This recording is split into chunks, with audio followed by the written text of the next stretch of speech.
ملتان جسے اولیاء کرام کا شہر کہا جاتا ہے، یہ مزار ہے خواجہ شمس الدین تبریزی۔ یہ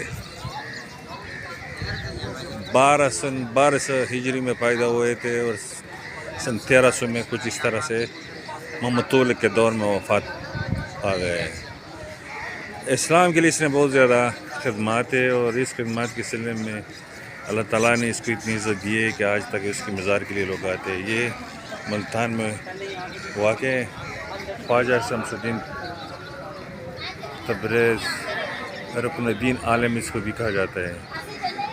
آج لوگ اس کے دعا کے لیے اور مختلف منتیں اور اس کے لیے آتے ہیں۔ یہ بہت بڑا مزار ہے، اور اس کے ساتھ مسجد بھی ہے۔ یہ پنجاب اوقاف کے انڈر آتا ہے۔ خواجہ شمس الدین تبریز کا مزار، رکن الدین عالم خواجہ شمس الدین تبریز۔